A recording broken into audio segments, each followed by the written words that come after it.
ఏటిగా cyber నేరాలపై ప్రజల్లో అవగాహన పెరుగుతూ ఉండటంతో కేటుగాళ్లు కొత్త మార్గాలు ఎంచుకుంటున్నారు. ప్రభుత్వ పెద్దల పేరిట వీడియోలు సృష్టించి వాటిని ఎరవేసి బురుడి కొట్టిస్తున్నారు.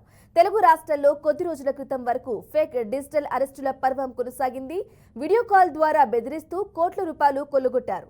ఇక హైదరాబాద్ కు చెందిన ఒక విశ్రాంత ఉద్యోగి ఒక్కరే ఇలా 13 కోట్లు పోగొట్టుకున్నారంటే పరిస్థితి అర్థం చేసుకోవచ్చు.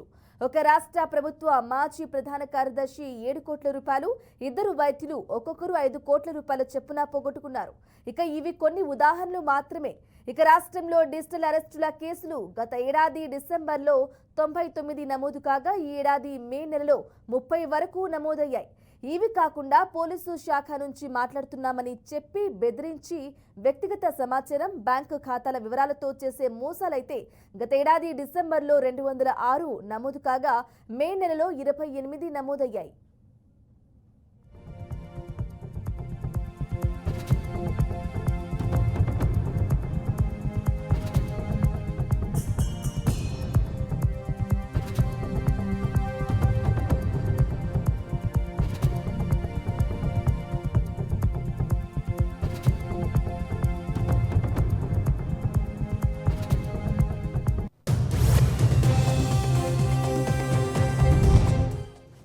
ఇక ఎక్కువ నష్టం చేస్తున్న సైబర్ నేరాలను కట్టడి చేయడంలో సైబర్ సెక్యూరిటీ బ్యూరో సఫలమైంది.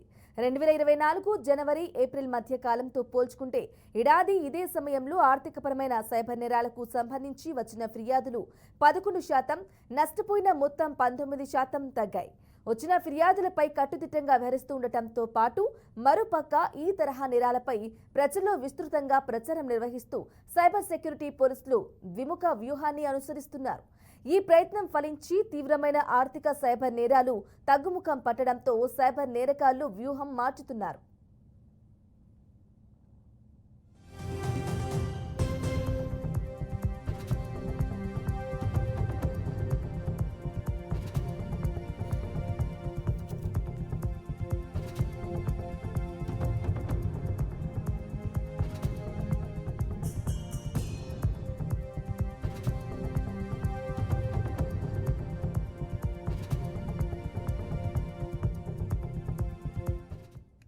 ఇక ప్రముఖుల వీడియోలను డీఫేక్ ద్వారా మార్చి తమకు అనుకూలంగా మలుచుకుంటున్నారు. వారు అనని మాటలను అన్నట్లు చెబుతూ ప్రజలను నమ్మిస్తున్నారు. ఉదాహరణకు ఒక పథకంలో డబ్బులు పెట్టుబడులు పెడితే భారీగా లాభాలు వస్తాయని కేంద్ర ఆర్థిక మంత్రి నిర్మలా సీతారామన్ చెప్పినట్లు వీడియో సృష్టించి నగరానికి చెందిన వృద్ధురాలైన ఒక వైద్యురాలికి పంపారు. ఆ తర్వాత ఒక వ్యక్తి ఫోన్ చేసి ఈ పథకం గురించి వివరించాడు. ఇందులో మోసం ఏమీ లేదని, తాము పంపే లింకు తెరిచి అందులో వివరాలు నమోదు చేసి ఎవరికి వారు సొంతంగానే పెట్టుబడులు పెట్టవచ్చని, వాటిపై వచ్చే ఆదాయం వారి వారి ఖాతాలో జమ అవుతుందని నమ్మవలికాడు. అలా ఆమెతో తొలుత 10,000 రూపాయలు పెట్టుబడి పెట్టించి భారీగా లాభాలు వచ్చినట్టు చూపించారు.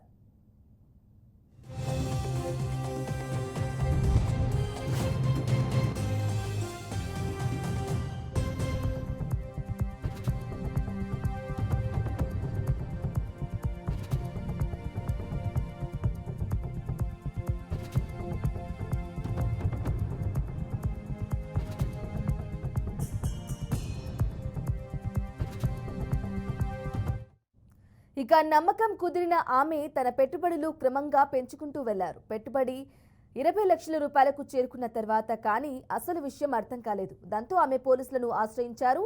ఇక వివిధ ప్రభుత్వ పథకాల ద్వారా లబ్ధి చేకూరుస్తామని చెబుతూ జరుగుతున్న మోసాలు కూడా క్రమంగా పెరుగుతున్నాయి.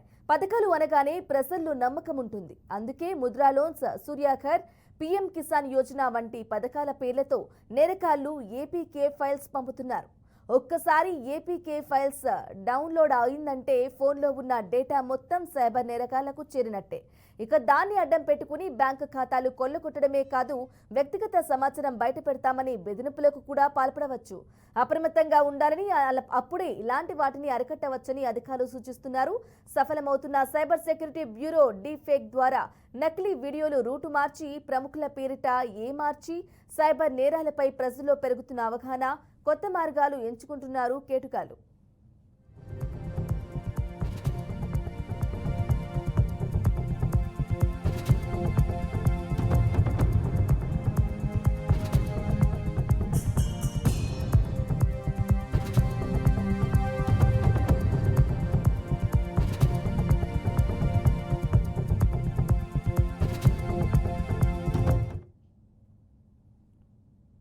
రైట్ ఇక ఇదే విషయానికి సంబంధించి పూర్తి సమాచారం అందించడానికి మా ప్రతినిధి రాజు లైవ్ ద్వారా అందిస్తారు. రాజు చెప్పండి, ఇలాంటి డీప్ ఫేక్ వీడియోల ద్వారా చాలా కోట్ల రూపాయల డబ్బులు కూడా చాలా మంది మోసపోయినట్లుగా కూడా తెలుస్తుంది. మరి దీనికి సంబంధించి అధికారులు ఏమంటున్నారు, అప్డేట్స్ ఏంటి?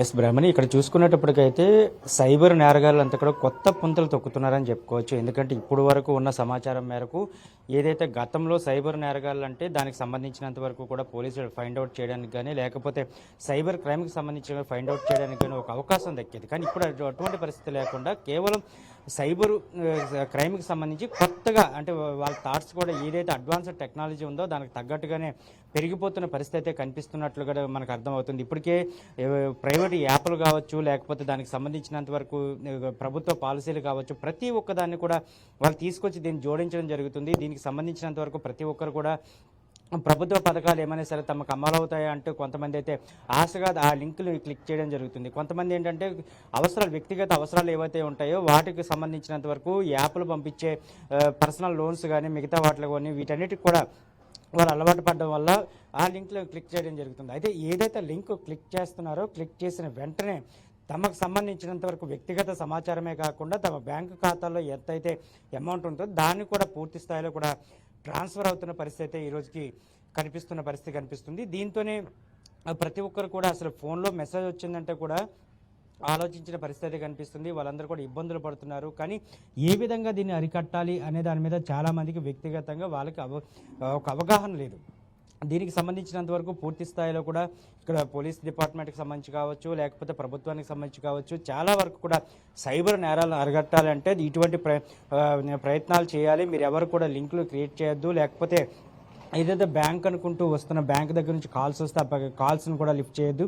అదేవిధంగా బ్యాంకులకు సంబంధించి కూడా ఏదైనా సరే ఓటీపీ నెంబర్లు అడిగితే కూడా చెప్పొద్దు అంటే కూడా ఇప్పటి వరకు చెప్పుకుంటూ వస్తున్న పరిస్థితి కనిపిస్తుంది. కానీ అది ఎవరు కూడా అంటే సామాన్యంగా చూసుకునేటప్పటికి 100 మందిలో కేవలం 10 మంది మాత్రమే పాటిస్తున్న పరిస్థితి అయితే కనిపిస్తుంది. మిగతా 90 మంది కూడా యాజ్ యూజువల్గా ఏదో బ్యాంక్ నుంచి వచ్చింది కదా, లేకపోతే ఇప్పుడు తాజాగా చూసుకుంటే అక్కడ తెలంగాణ కావచ్చు ఏపీలో కావచ్చు కొన్ని పథకాలను అమలు చేశారు. ఆ పథకాలకు సంబంధించి కూడా మేము ఈ విధంగా మీకు ఇస్తున్నాము అందుకోసం చెప్పి మీరు ఓటీపీ చెప్తే ఆ పథకం మీకు అమలు అవుతుంది, లేకపోతే అమలు అవ్వదు అంటూ కూడా సైబర్ నేరగాలు దానికి సంబంధించినంత వరకు కూడా అడ్వాంటేజ్గా తీసుకొని వీళ్ళందరూ కూడా దాన్ని ఉపయోగించుకునే పరిస్థితి కనిపిస్తుంది. దీంతోనే పూర్తి స్థాయిలో ప్రతి ఒక్కరు కూడా అంటే కాస్త ఎడ్యుకేషన్ ఉన్నవాళ్ళు ఎడ్యుకేషన్ లేని వాళ్ళు ఈ రెండింటి కూడా డిఫరెన్స్ చూసుకుని ఆలోచిస్తున్నారు. కొంతమంది ఆలోచన చేయలేకపోతున్నారు. ఎందుకంటే ప్రభుత్వ పథకాలు ఎక్కడ ఫెయిల్ అవుతాయి అన్న దాంట్లో వాళ్ళైతే ఆ ఓటీపీ లింక్ను కానీ లేకపోతే దానికి సంబంధించిన సమాచారాన్ని కానీ వాళ్ళకి ఇచ్చేయడానికి కూడా సిద్ధమవుతున్న పరిస్థితి కనిపిస్తుంది. దీంట్లో చాలామంది కూడా అడ్వాంటేజ్గా తీసుకొని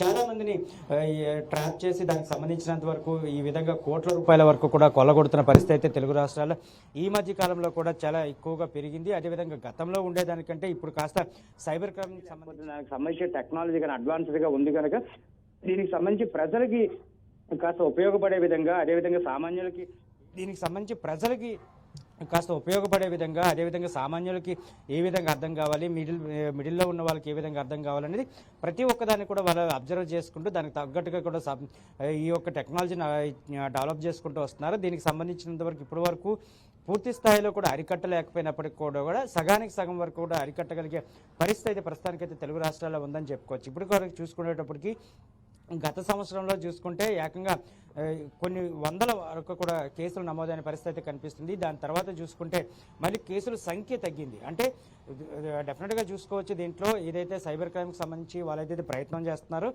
ఆ డిపార్ట్మెంట్కి సంబంధించి సక్సెస్ఫుల్గానే ప్రయత్నం చేస్తున్నారు. దానికి సంబంధించినంత వరకు కూడా పూర్తి స్థాయిలో వాళ్ళకి ఒక అవగాహన ఉంది. దాంతోపాటు ఏదైతే ఆర్టిఫిషియల్ ఇంటెలిజెన్స్ కావచ్చు లేకపోతే అడ్వాన్స్ టెక్నాలజీ కావచ్చు వీటన్నిటికి సంబంధించినంత వరకు కూడా ఇప్పటి వరకు డిపార్ట్మెంట్ కాస్త వరకు కంట్రోల్ చేయగలుగుతుందని చెప్పుకోవచ్చు. అయితే ప్రజల్లో ముఖ్యంగా చెప్పాలంటే ప్రజల్లో అవగాహన కలగాలి. ఎందుకంటే సైబర్ క్రైమ్కి సంబంధించినంత వరకు అసలు ఈ ప్రజలు ఎందుకు ఇటువంటి వాటికి అట్రాక్ట్ అవుతున్నారు, ఏదైనా సరే ఒక కొత్త లింక్ వచ్చిందంటే లేకపోతే ఈ లింకుకి సంబంధించి ఒక బ్యాంక్ నేమ్ కానీ లేకపోతే దానికి సంబంధించి ఫైనాన్స్ సంబంధించిన నేమ్ కానీ వస్తుండడం పర్సనల్ లోన్స్ కానీ మిగతా వీటన్నింటి కూడా వస్తుండడం వల్ల దానికి సంబంధించినంతవరకు ప్రజలు కూడా అడ్వాన్స్డ్గా ఉండాలి. ఎందుకంటే తను అప్లై చేసుకున్న బ్యాంకులో అప్లై చేసుకోవడం వేరు, ప్రైవేట్ ఫైనాన్స్ తీసుకోవటం వేరు, అదేవిధంగా మిగతా దగ్గర తీసుకోవటం వేరు. అంటే మొత్తం చాలా వరకు కూడా దీంట్లో సెక్టార్స్ ఉంటాయి కనుక వీటన్నిటిని కూడా అబ్జర్వ్ చేసుకున్న తర్వాత ఇది నిజమా కాదని తెలుసుకున్న తర్వాత మాత్రమే లింక్ను క్లిక్ చేయాలి. అది కాకుండా ఏ లింక్ వస్తే ఆ లింక్ని క్లిక్ చేయడం వల్ల మాత్రం వాళ్ళ బ్యాంకు ఖాతాలో ఇదవుతున్న పరిస్థితి కనిపిస్తుంది. అయితే సైబర్ నేరగాలు ఈ మధ్యకాలంలో ఒక కొత్త మోసానికైతే తెరలేపారని చెప్పుకోవచ్చు. ఏకంగా వీళ్ళు ఏఐ ద్వారా కొత్త వీడియోలను కానీ లేకపోతే కొత్త వాయిస్ రికార్డును కూడా తయారు చేస్తున్న పరిస్థితి కనిపిస్తుంది. ఒకవైపు ప్రపంచం మొత్తం కూడా అభివృద్ధి చెందుతుందని ఎంతైతే గర్వపడుతున్నామో అదేవిధంగా ఆ అభివృద్ధిలో కూడా నాశనం కోరుకుంటుందనే విషయం కూడా అంతే విధంగా అర్థమవుతుందనేది మరొకసారి అర్థమవుతున్న పరిస్థితి కనిపిస్తుంది. ఏఐ టెక్నాలజీ ద్వారా మొత్తం ఏవైతే ఒక ప్రముఖుల వీడియోలు ఉన్నాయో ఆ ప్రముఖుల వీడియోలకు సంబంధించినంత వరకు కూడా పూర్తి స్థాయిలో వాటిని మార్ఫింగ్ చేసి వాటిని తయారు చేసిన తర్వాత వాళ్ళనే పంపించి దానికి సంబంధించి కొన్ని కోట్ల రూపాయల వరకు కూడా ఇప్పటికే డిమాండ్ చేస్తున్న పరిస్థితి అయితే కనిపిస్తుంది. ఇప్పటికే హైదరాబాద్తో పాటు ఆంధ్రప్రదేశ్లో కూడా అంటే తెలంగాణ కావచ్చు ఇప్పుడు ఆంధ్రప్రదేశ్ కావచ్చు మొత్తం 2 రాష్ట్రాల్లో కూడా దాదాపుగా చూసుకుంటే 89 కోట్ల వరకు కూడా ఇప్పటి వరకు కూడా ఈ విధంగానే దోచుకున్నారు సైబర్ నేరగాలు అనేది కంప్లైంట్స్ రిజిస్టర్ అవ్వడం జరిగింది. దీనికి సంబంధించి సైబర్కి సంబంధించినంత వరకు సైబర్ క్రైమ్కి సంబంధించి వాళ్ళంతా కూడా డిపార్ట్మెంట్ ఎంక్వైరీ చేస్తుంది. అంటే దీంట్లో కూడా వాళ్ళు ఏదైతే పోలీస్ డిపార్ట్మెంట్ కానీ లేకపోతే సైబర్ క్రైమ్కి సంబంధించే డిపార్ట్మెంట్ కానీ ఏదైతే టెక్నాలజీ యూజ్ చేస్తుందో దీనికి సంబంధించి ఎక్కువ టెక్నాలజీని కూడా వాళ్ళు యూజ్ చేసుకుంటూ ఇతర దేశాల్లో ఉంటూ వీళ్ళందరూ కూడా డబ్బులు దోచుకుంటున్న పరిస్థితి కనిపిస్తుంది. అయితే కొంతమంది పరువు పోతుందని కొంతమంది సమాజంలో తమకున్న ఇమేజ్ ఏమవుతుందని ఆలోచన చేసుకుంటూ వీళ్ళంతా కూడా డబ్బులు చెల్లిస్తున్న పరిస్థితి కనిపిస్తుంది. ఈ విధంగా జరుగుతున్న దాంట్లోనే కొన్ని కోట్ల రూపాయల వరకు కూడా సైబర్ నేరగాలు క్యాష్ చేసుకున్న పరిస్థితి కనిపిస్తుంది. దీనికి సంబంధించి అడ్డుకట్ట వేయాలంటూ సైబర్ క్రైమ్కి సంబంధించి ఎంత ప్రయత్నం చేసినా సరే ప్రజల్లో ముందు అవగాహన రావాలి. ఇటువంటి వాటికి ఏదైనా ఉంటే పోలీస్ డిపార్ట్మెంట్ వరకు రావాలి, లేకపోతే సైబర్ క్రైమ్కి సంబంధించి వాళ్ళు పూర్తి స్థాయిలో కూడా కంప్లైంట్ రిజిస్టర్ చేయాలి. ఇటువంటివి చేసినట్లయితే మాత్రం తప్పకుండా వాటిని అడ్డుకోగలుగుతాం. ఎందుకంటే ఒకరి మీద కంప్లైంట్ చేస్తే మిగతా వాళ్ళు ఇబ్బంది పడే పరిస్థితి ఉంటుంది కనుక అటువంటి దాంట్లో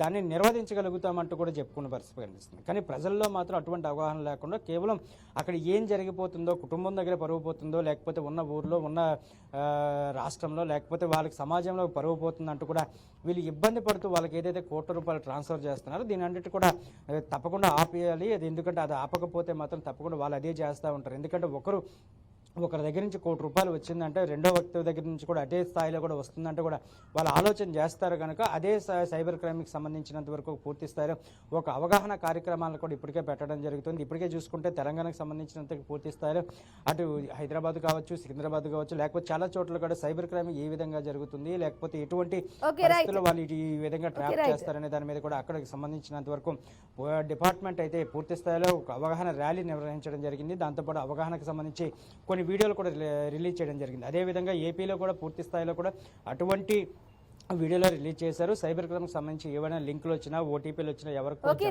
అదేవిధంగా మీకు ఎవరైనా సరే వీడియోలు పంపించినా సరే ఆ వీడియో ఎక్కడి నుంచి వచ్చింది ఏం జరిగింది అసలు ఎవరు పంపించారనేది పూర్తి స్థాయిలో మీకు అవగాహన ఉంటే ఓకే అని విషయాలు అయితే చెప్పాలి. లేకపోతే మాత్రం దానికి డిపార్ట్మెంట్కి సంబంధించి కూడా సమాచారం అందించాలంటే కూడా చెప్తున్న పరిస్థితి ప్రస్తుతానికి కనిపిస్తుంది. Right Raju, thank you for the updates.